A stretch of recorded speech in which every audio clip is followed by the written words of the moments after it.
الحسنين الكريمين رضي الله عنهما بعد الرجال.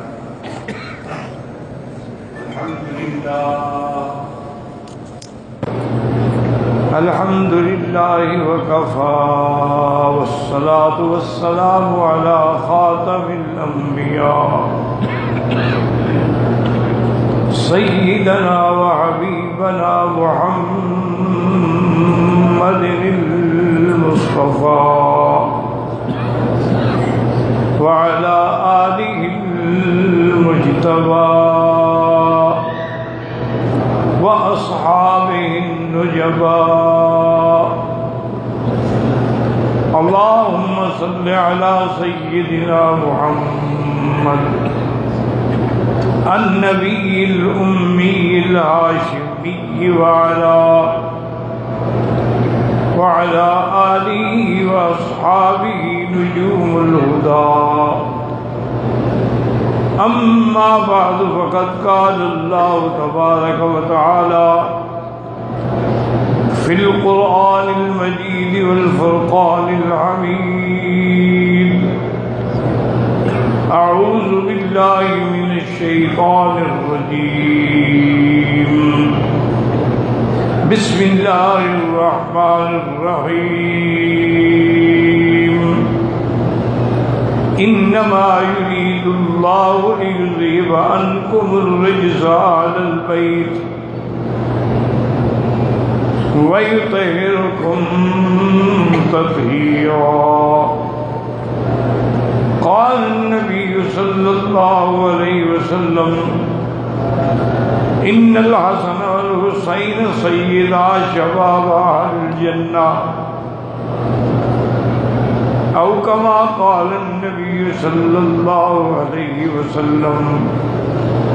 صدق الله العلي العظيم وصدق رسوله النبي الكريم، ونحن على ذلك لمن الشاهدين ومن الشاكرين، والحمد لله رب العالمين. رب اشرح لي صدري ويسر لي أمري واحلل عقدة من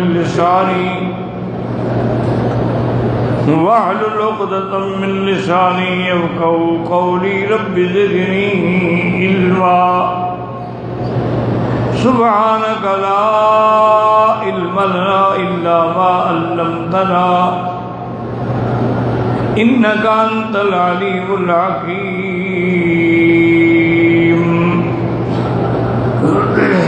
برادران اسلام، واجب الاحترام بزرگوں، دوستوں، بھائیوں، عزیز نوجوانوں،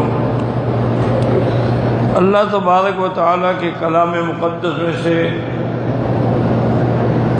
ایک آیت مبارک تلاوت کی ہے،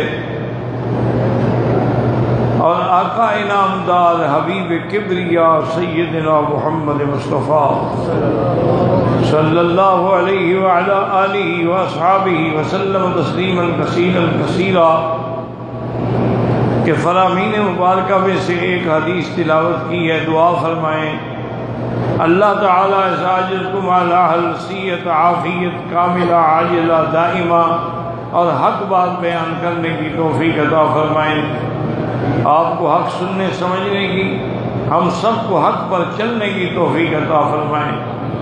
پروردگار عالم تمام آنے والوں کی حاضری، حج، عبادات، زیارات، خیرات، صدقات منظور و مقبول فرمائیں. میں نے سابقہ دروس میں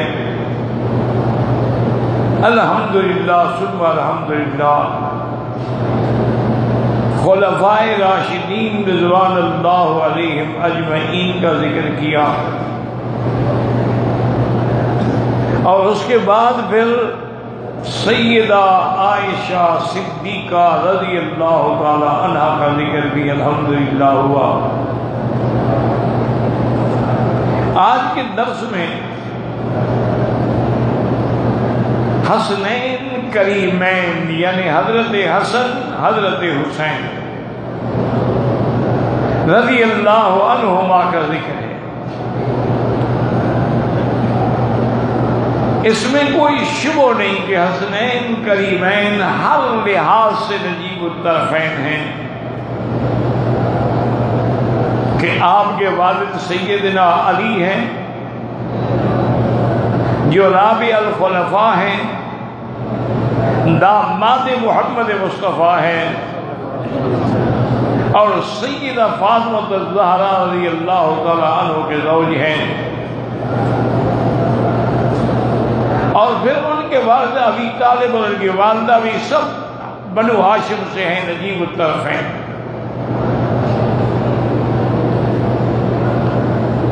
سیدہ فاطمہ الزہرا رضی اللہ تعالیٰ عنہ کے بطن سے آپ کو اللہ نے حسن اور حسین، یہ دونوں بھائی ہیں، ان دونوں کی عمر میں 1 سال کا فرق ہے، یعنی سیدنا حسن 3 ہجری میں پیدا ہوئے اور سیدنا حسین 4 ہجری میں پیدا ہوئے۔ ایک صحیح روایت میں ہے کہ ایک دن بی بی ام الفضل رضی اللہ عنہا حضور صلی اللہ علیہ وسلم کی خدمت میں آئیں اور انہوں نے کہا کہ یا رسول اللہ، میں نے خواب دیکھا ہے اور بڑا سخت خواب ہے۔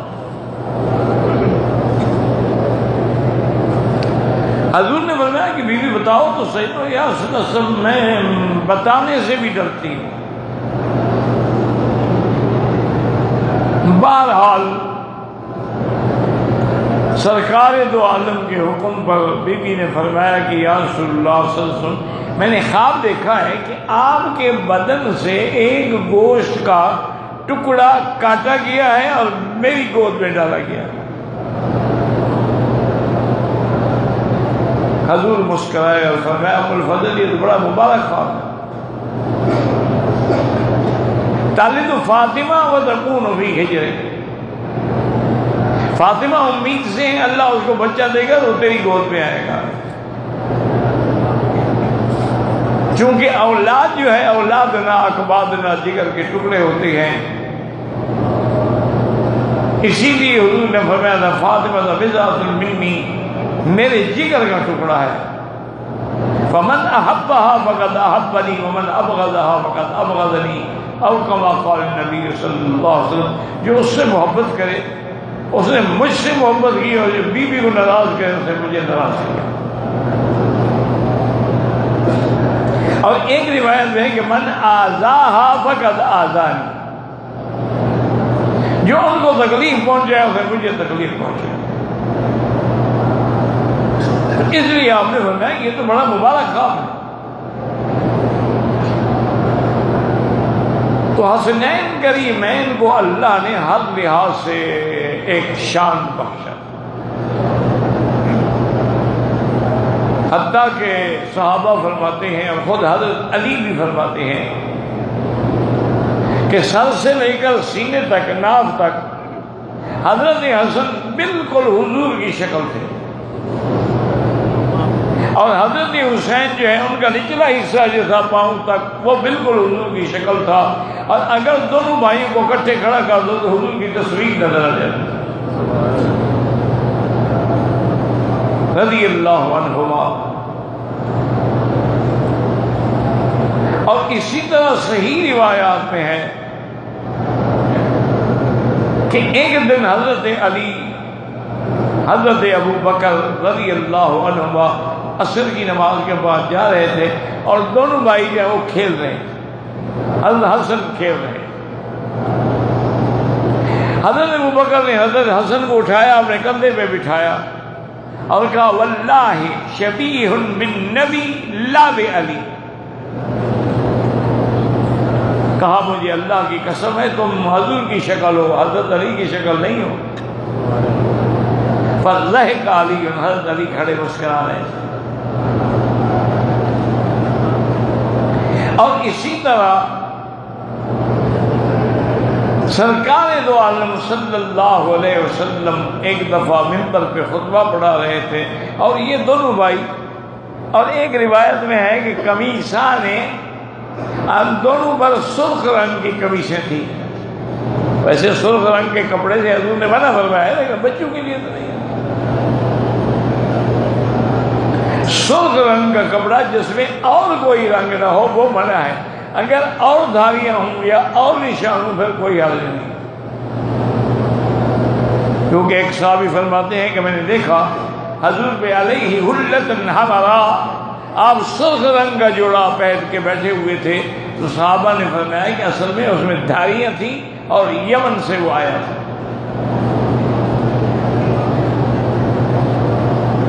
حضور ممبر پہ بیٹھے ہیں، ممبر پہ خطبہ بڑی اہم چیز ہے، جب نظر پڑی کہ دونوں بھائی آ رہے ہیں اور پاؤں میں کپڑا پھنس جاتے، گر جاتے ہیں، پھر کھڑے ہو جاتے ہیں، تو حضور فرماتے ہیں فلم اصبر، میں صبر نہ کر سکا، ممبر سے اترے اور دونوں کو اٹھا کے اپنے ساتھ بٹھایا اور فرمایا کہ صدق اللہ، اللہ نے سچ کہا ہے کہ انما اموالکم واولادکم فتنہ، واقعی اولاد آزمائش۔ سیدنا حسن اور سیدنا حسین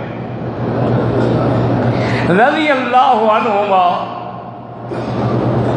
ان جوانوں میں سے ہیں جنہوں نے خلیفہ سیدنا عثمان کے دروازے پہ پہرا بھی دیا ہے، اور ہر مشکل گھڑی میں اپنے والد حضرت علی رضی اللہ عنہ کے ساتھ رہے ہیں۔ ایک دن میرے آقا نے سیدنا حسن کو دیکھا تو فرمایا ان ابنی ھذا لسید، یہ میرا بیٹا سردار ہے، لعل اللہ ان یصلح به بین فئتین عظیمتین من المسلمین، اس کے ذریعے اللہ دو بہت بڑی مسلمان جماعتوں کے درمیان میں فتنہ ختم کر کے صلح کا ذریعہ بنائیں۔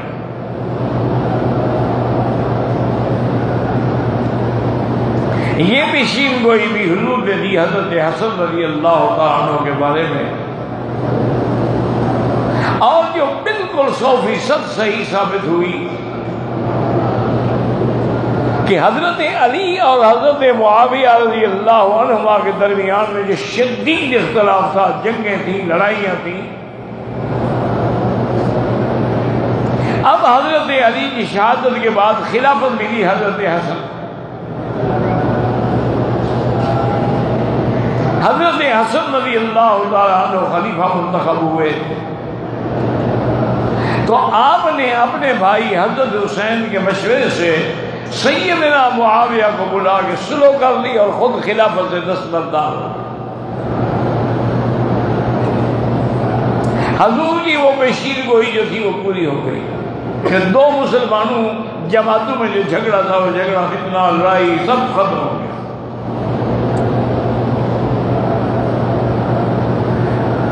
اور اس سے ایک مسئلہ یہ بھی سمجھیں کہ حضرت حسن کے تو خلیفہ راشد ہونے میں کوئی شک ہی نہیں ہے نا،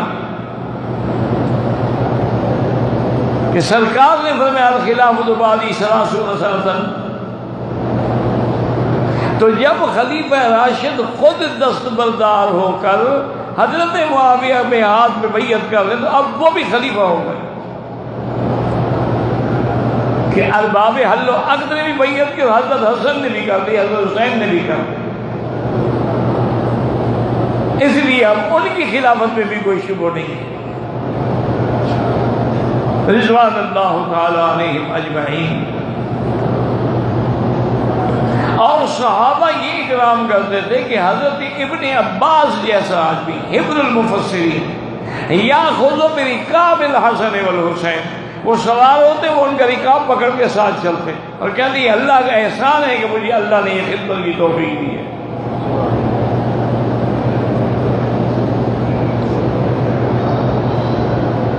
اور اسی طرح سیدنا حسن سیدنا حسین رضی اللہ تعالیٰ عنہ ایک دفعہ سفر میں تھے، دو واقعے پیش آئے۔ ایک واقعہ تو یہ پیش آیا کہ ابھی سفر میں تھے، راستے میں تھے اور شدید بارش آئی۔ یہ قاعدہ ہے کہ پہاڑی علاقے یا صحراؤں کی بارشیں نہیں ہوتی ہوں تو پھر بڑی شدید ہوتی ہیں۔ کسی بدو کے خیمے لگے ہوئے تھے ایک دو، تو آپ وہاں پہنچے فوراً بھی، آخر بارش سے تو پناہ لینی ہے نا، بندوں نے جب دیکھا، اس کو یہ پتہ نہیں ہے کہ کون ہے، حسن حسین ہے اور آپ کا خادم ہے، انہوں نے کہا حباً و کرامتاً اہلاً و سہلاً، آئیے تشریف لائیے۔ انہیں خیمے میں بٹھایا اور آپ کے اونٹوں کو جا کے اپنے باڑے میں باندھا اور بڑی محبت سے کھانا پیش کیا۔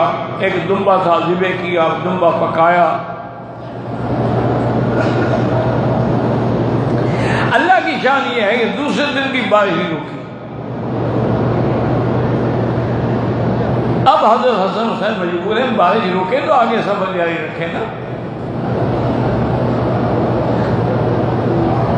2 دن کے بعد بارش رکی تو حضرت نے خادم سے پوچھا کہ بھائی کتنے پیسے ساتھ ہیں؟ انہوں نے کہا جی کہ 20,000 درہم، اور میں 10,000 درہم اس کو دے دو،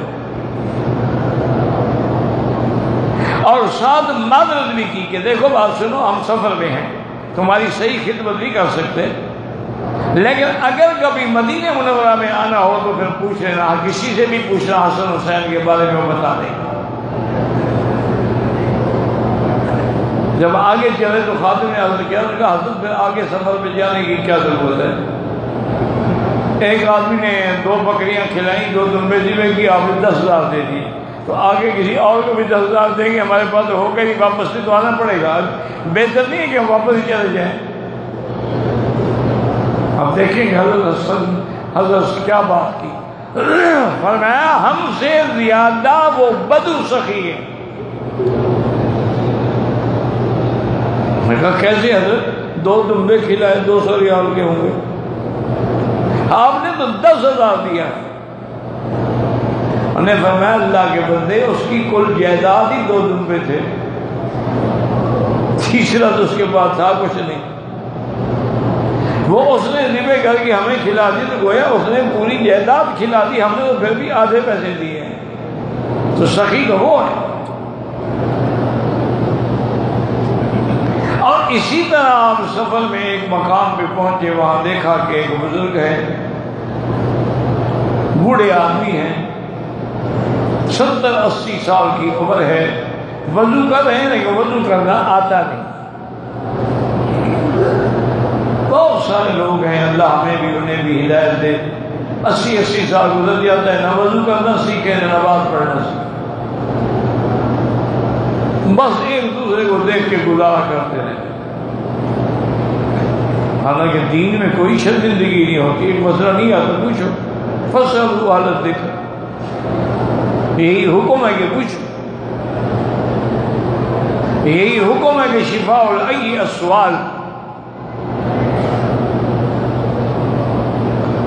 تو اب دونوں بھائیوں نے دیکھا کہ بزرگ ہیں، بوڑھے ہیں، لیکن وضو غلط کر رہے ہیں، تو جب وضو غلط ہوگا تو نماز کیسے ہوگی؟ یہ کوئی معمولی بات نہیں، وضو جو ہے وہ مفتاح الصلاۃ ہے، نماز کی چابی ہے۔ اگر وضو ہی غلط ہے یا غسل جنابت ہی غلط ہے تو اس کے بعد جو نمازیں پڑھی جائیں گی وہ کیسے ہوں گی؟ یا جیسے ہمارے کتنے حاجی حج پہ آتے ہیں، ماشاءاللہ اتنے لاکھوں خرچ کر دیتے ہیں، لیکن احرام جو ہے وہ ناف کے نیچے ہوتا ہے، خاص طور پہ جن کا پیٹ بڑا ہو تو لازماً نیچے ہوتا ہے۔ حالانکہ ناف سے لے کر گھٹنے تک مرد کا یہ عورہ ہے، اگر ایک انگلی کے برابر بھی جگہ ظاہر ہو تو اس کی نہ نماز ہوگی نہ عبادت ہوگی۔ یہ تو پورا ہے، ہمیں 4 انگل کے برابر ظاہر ہوتا ہے، اوپر ناف نظر آ رہی ہے۔ اس حالت میں نہ تو اس کا طواف، جب طواف نہیں ہوگا تو صفا کیسے ہوگی؟ جب طواف نہیں ہوگا تو عمرہ کیسے ہوگا؟ جب طواف زیارت نہیں ہوگا تو تحلل کامل کیسے ہے اور حج کیسے ہوگا؟ ایک معمولی غلطی ہے لیکن ادھر دیا نہیں کسی کو نہیں۔ اور جو ساتھی ساتھ ہوتے ہیں ان کو بھی احساس نہیں ہوتا کہ ہم کہیں حضرت ذرا چادر نیچے باندھ لو یا پیٹ بڑا اوپر باندھیے، اوپر پیٹی باندھ لو، کیونکہ یہ تو لازمی ہے، ہر حال میں ہم نے اس کا سطر جو ہے اس کو چھپانا ہے۔ تو اسی طرح بہت سارے میرے بھائی وضو کرتے ہیں لیکن انگلیوں میں خلال نہیں کرتے باقاعدہ، حالانکہ بعض اوقات انگلیاں ملی ہوئی ہوتی ہیں، اندر پانی نہیں پہنچے گا، وضو نہیں ہوگا۔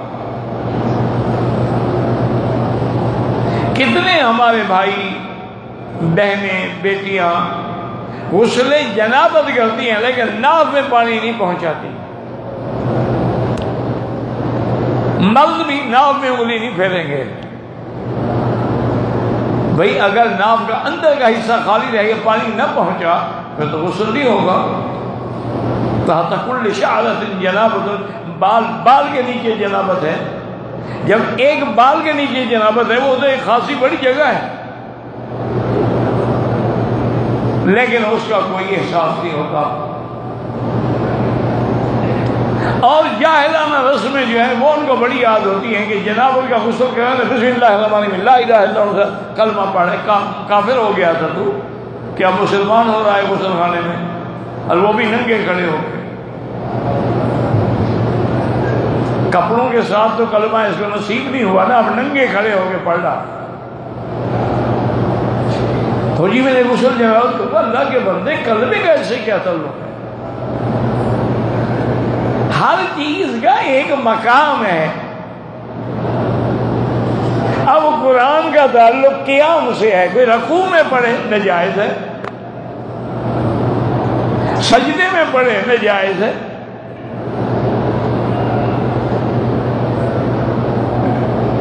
اسی طرح سے بہت سارے دوست جو ہیں وہ صحیح معنوں میں سر کا مسح بھی نہیں کرتے،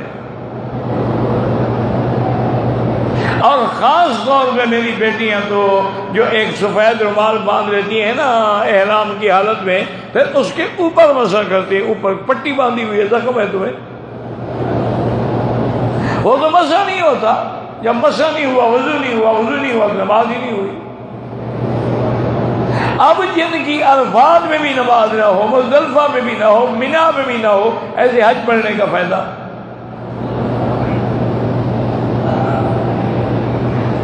ایک اللہ کے ولی حج کے لیے سفر میں تھے، پرانے زمانے میں تو قافلے ہوتے تھے نا، 1000 2000 بندے کا قافلہ ہوتا تھا، 100 200 اونٹ چلتے تھے، صحرا کا سفر تھا، قزاق لوٹ لیتے تھے، ڈاکو لوٹ لیتے تھے۔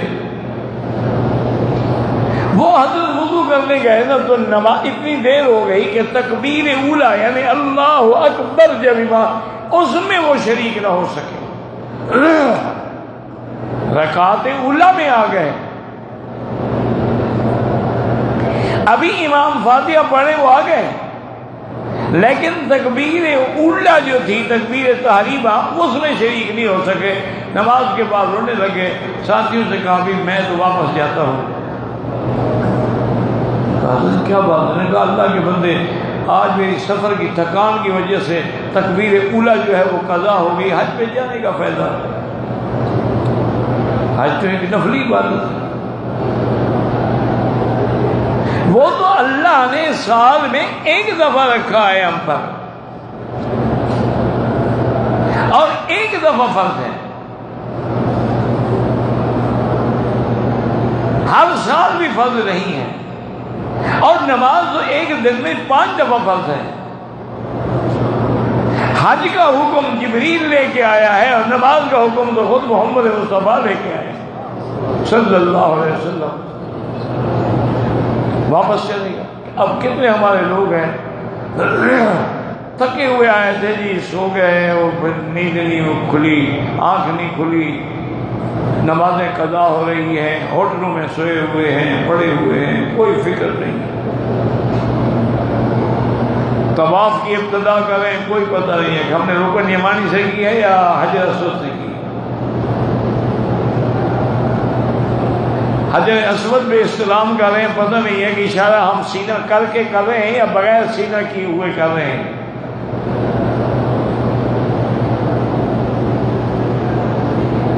حجر طواف کرتے ہوئے اگر ہم کبھی کعبے کو دیکھتے ہیں، کبھی ادھر دیکھتے ہیں، طواف نہیں ہوتا۔ طواف تو نماز کے حکم میں ہے، جیسے نماز میں ادھر ادھر منہ پھیرنا جائز نہیں ہے، سینہ پھیرنا جائز نہیں ہے، اسی طرح طواف میں بھی یہ نہیں ہے کہ کعبے کی طرف سینہ کر لیں یا پشت کر لیں، بلکہ فقہا نے سمجھایا ہے کہ اگر دھکا لگ کے انسان نے دھکا لگ گیا رش ہے، سینہ ہو گیا، پھر 2 قدم پیچھے ہٹ کے پھر طواف کنٹینیو کریں، کوئی ضرورت ہی نہیں ہے او یار ہم نے طواف کر لیا ہے بس ٹھیک، صفا مروا دوڑے اور جی ہم نے بھی دوڑ لیا، 2 لیٹوں کے درمیان ہے کہ دوڑ لگائے، کس نے کہا ہے بیوقوف آدمی کے دوڑو؟ وہاں تو صرف تیز تیز چلنے کا حکم ہے کہ پہلے جو عام رفتار تھی اس سے ذرا تیز ہو جاؤ، دوڑنے کا حکم تو نہیں ہے۔ تو میرے کہنے کا مقصد یہ تھا کہ بھائی ہم ان چھوٹی چھوٹی چیزوں کی طرف توجہ نہیں کرتے ہیں اور اپنا حج برباد کر لیتے ہیں۔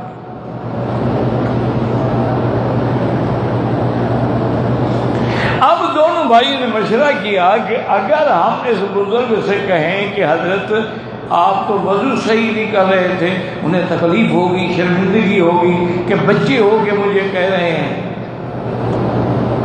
انہوں نے کہا اچھا ایک طریقے سے کہتے ہیں۔ دونوں بھائی آ گئے، السلام علیکم کیا، وہ بزرگ کے ساتھ بیٹھ گئے اور کہا کہ ہم اس لیے آئے، ہم دونوں بھائی ہیں۔ انہوں نے کہا تو شکل سے بھی نظر آ رہا ہے۔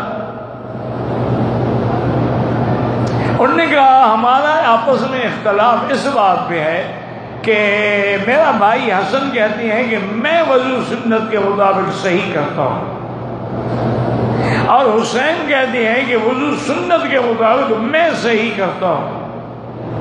اب آپ مہربانی کریں، آپ بزرگ ہیں، ہم آپ کے سامنے وضو کرتے ہیں، آپ فیصلہ کریں کہ دونوں بھائیوں میں سب سے اچھا وضو کس کا ہے۔ اس طرح دین سکھلایا جاتا ہے۔ سیدنا حسن نے وضو کیا، سیدنا حسین نے کیا، اور بوڑھا رونے لگ گیا، اور نے کہا جوانو تم دونوں کا وضو ٹھیک ہے، میرا ہی غلط ہے۔ اب اس بندے کو آپ اس انداز میں تعلیم دیں گے وہ کبھی بھولے گا؟ اگر آپ آتے ہوئے ہی کہہ دیں کہ جی آپ کافر ہیں، آپ کی پینٹ نیچے ہے، آپ کی شلوار ٹخنے کے نیچے ہے، یہ جہنم میں جائے گا، جیسے معلوم ہوتا ہے کہ جہنم کی چابی مولوی کے ہاتھ میں ہے، یہ دروغہ ہے، جہنم ہے۔ بھئی حدیث سنا لو، شریعت میں یہ بنا ہے میرا بیٹا، میرے عزیز نماز پڑھ رہے ہو، مسجد میں آ گئے ہو، پھر ایک کام خلاف سنت کیوں کر رہے ہو؟ تو یہ حضرت حسن حسین رضی اللہ تعالی عنہما کے بارے میں روایت ہے کہ ایک دن حضور صلی اللہ علیہ وسلم کے کندھے پہ بیٹھے تھے حضرت حسین، اور سامنے ایک صحابی آئے۔ انہوں نے جب دیکھا تو کہا کہ حسین نعم البرکب، یار کیا تمہیں سواری ملی ہے کہ تم محمد مصطفیٰ کے کندھے پہ سوار ہو؟ حضور نے فرمایا اللہ کے بندے تم نے جملہ مکمل نہیں کیا، سواری اگر اعلیٰ شان ہے تو نعم الراکب، راکب کون ہے؟ راکب بھی تو شان والا ہے۔ اسی طرح صحیح حدیثوں میں ہے، روایات صحیحہ میں ہے کہ حضور آتے تھے اور بی بی فاطمہ سے فرماتے کہ میرے بچوں کو بلاؤ، جب بلاتے سینے سے لگاتے، ان کو آپ سونگھتے بھی تھے اور چومتے بھی تھے۔ کان یشمہما و یضمہما، اور یہ بھی بخاری کی حدیث ہے، آپ نے کہا انہما ریحانایا من الجنہ، یہ تو میرے پھول ہیں، یہ تو میرے ریحانہ کہتے ہیں، یہ ببری جس سے خوشبو آتی ہے، یہ تو میرے لیے دنیا کے پھول ہیں دونوں۔ آپ اپنے سینے سے لگاتے، ان کو چومتے بھی اور اس کے بعد ان کو سونگھتے بھی تھے۔ معلوم یہ ہوتا ہے کہ جیسے میرے مدنی کے پسینے میں خوشبو تھی، حسن حسین کے جسد میں بھی خوشبو تھی۔ کیوں نہ ہو، آخر بدن فاطمہ کا ہے، نواسہ رسول ہیں۔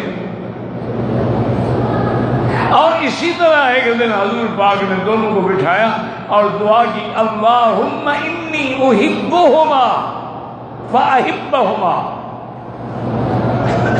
یا اللہ میں ان سے محبت کرتا ہوں، آپ بھی ان سے محبت کریں، وَأَحِبَّ مَنْ أَحَبَّهُمَا، اور اس سے بھی محبت کریں جو ان سے محبت کریں۔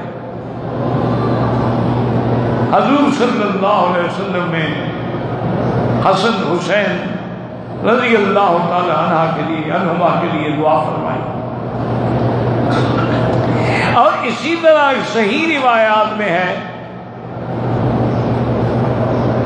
کہ حضور صلی اللہ علیہ وسلم نے ایک دن سیدنا حسن، سیدنا حسین، سیدہ فاطمہ، سیدنا علی اور خود حضور پاک، آپ نے ایک چادر مبارک ان کے اوپر ڈالی اور اس کے بعد آپ نے کہا کہ اللہم ہؤلاء اہل بیتی طہرہم تطہیرا، کہ یا اللہ یہ میرے اہل بیت ہیں، ان کو بھی پاک کر دیں۔ اصل وجہ کیا تھی کہ قرآن میں یہ آیت انما یرید اللہ ان یذہب عنکم الرجس اہل البیت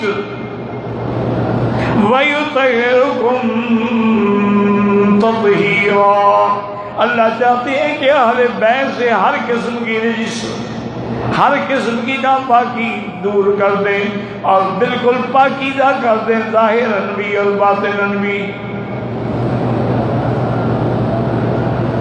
اور یاد رکھیں یہ آیت تطہیر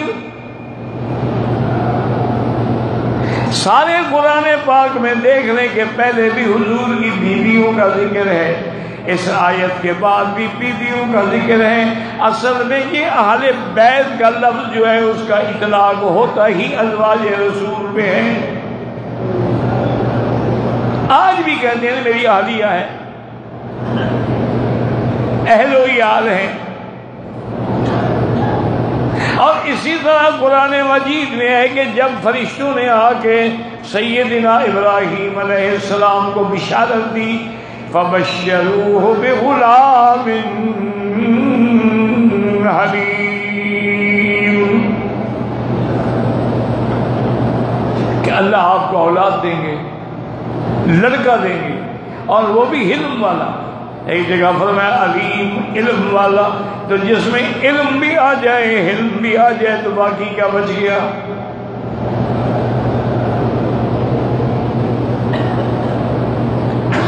اب آپ کی بیوی سیدنا ابراہیم کی بیوی وہ ساتھ کھڑی تھی، بوڑھی تھی۔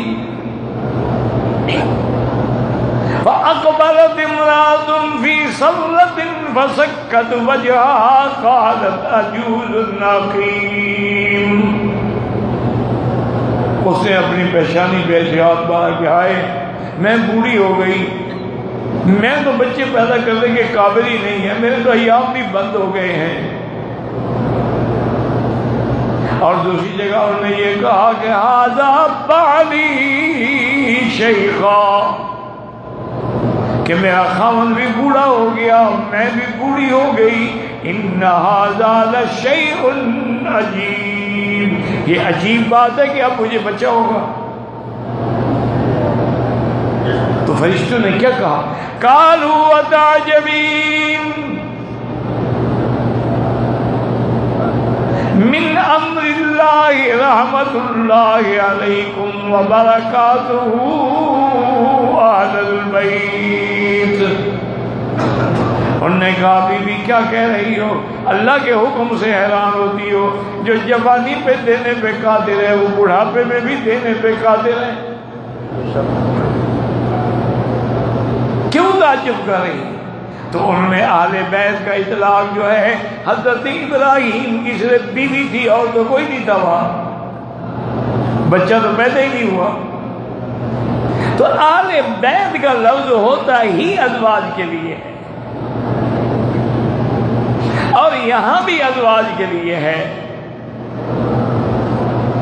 یہ جو روافض اور شیعہ کہتے ہیں کہ نہیں جی اہل بیت سے مراد صرف یہی 5 تن پاک ہیں جن کو حضور نے اپنی چادر کے نیچے لا کے اور کہا کہ اللہم ہؤلاء اہل بیت، یہ میرے اہل بیت ہیں، اور تو کوئی اہل بیت ہے ہی نہیں۔ تو یہ ان کا یا غلط فہمی ہے یا سمجھے نہیں ہے یا لوگوں کو گمراہ کرنا چاہتے ہیں۔ ہمیشہ یاد رکھیں کہ اگر ایک چیز نص قطعی سے ثابت ہو جائے اس کے لیے پھر دعا مانگنے کی کیا ضرورت ہے؟ اللہ کے نبی نے کبھی مکے کے لیے دعا نہیں مانگی کہ اللہ مکے کو حرم بنا دے، وہ تو قرآن میں بن گیا، اللہ نے بنا دیا۔ مدینے کے لیے دعا مانگی کیونکہ اس کے لیے کوئی آیت نازل نہیں ہوئی۔ تو اگر اہل بیت سے مراد صرف 5 تن پاک تھے پھر دعا مانگنے کی کیا ضرورت تھی؟ دعا تو اسی لیے مانگی گئی کہ یا اللہ ان کو بھی میرے اہل بیت میں شامل کر دے۔ اگر وہ اس آیت، اسی لیے ایک روایت میں ہے کہ بی بی ام سلمہ بیٹھی تھی، انہوں نے کہا حضور میں بھی چادر کے نہیں فرمایا خیر تم کیوں آؤ، تم تو پہلے نص قطعی میں اہل بیت ہو۔ لیکن بہرحال ہمارا ایمان یہی ہے کہ ازواج رسول بھی اہل بیت ہیں اور اولاد رسول بھی اہل بیت ہیں، حسن حسین بھی اہل بیت ہیں اور سیدہ فاطمہ بھی اہل بیت ہیں۔ یہ سب اہل بیت رسول اللہ ہیں۔ اللہ تبارک و تعالیٰ نے اپنے نبی کی دعا منظور فرما لی اور سب کو مقام مل گیا اہل بیت ہونے کا۔ اور اسی طرح یاد رکھیں کہ سیدنا حسن رضی اللہ تعالی عنہ، حضرت عمر رضی اللہ تعالی عنہ جب آپ کے پاس مال غنیمت آیا تو سب سے زیادہ حصہ اصحاب بدر کو دیتے تھے کہ بدری صحابی کا شان زیادہ ہے۔ اس زمانے میں ان کے لیے 5000 درہم آپ نے وظیفہ مقرر کیا۔ حضرت حسن حسین کے لیے بھی 5,000 کا وظیفہ مقرر کیا۔ کہا کہ ان کا بھی شان اتنا بڑا ہے کہ ان کو میں اصحاب بدر سے بھی کم نہیں دے سکتا۔ اور اسی طرح ایک دفعہ یمن سے کچھ ہلہ کہتے ہیں، چادر اوپر اور نیچے ایک رنگ کی ہو اس کو کہتے ہیں ہلہ، اور پہلے رواج یہی تھا کہ نیچے چادر ہوتی تھی۔ حضور پاک نے ساری زندگی نیچے چادر باندھی ہے، آپ نے شلوار خریدی ہے، پسند بھی فرمائی لیکن پہنی نہیں ہے۔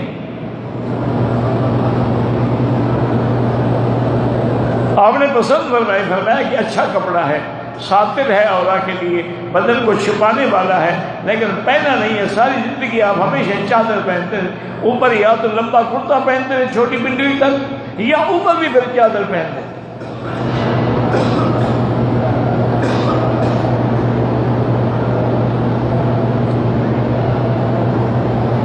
اور آج ہمارے دشمن میں کتنا گہرا دشمن ہے کہ آج انگریز نے یعنی چادر باندھنا جو ہے اس کو پینڈو کا لباس بنا دیا ہے۔ جی یہ تو چھوڑو دیہاتی لوگوں کا پینڈو کا لباس ہے، یہ کوئی پڑھے لکھے لوگ تھوڑے چادریں پہنتے ہیں۔ ان کے لیے اس نے سونے کے کپڑے بھی الگ بنوا، اس میں بھی پاجامہ ہے، چادر نہیں ہے۔ اور باہر جانے کے لیے تو خیر ویسے ہی پینٹ ہے۔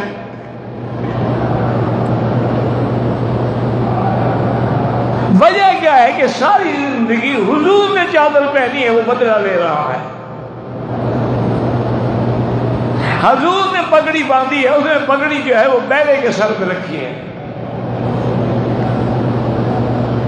حضور نے پگڑی باندھی ہے، اس نے پگڑی جو ہے وہ پین کے سر پہ رکھی ہے کہ افسر سر ننگا ہے، باہر جو پین کھڑا ہے اس کے سر پہ بڑی ترے دار پگڑی ہے۔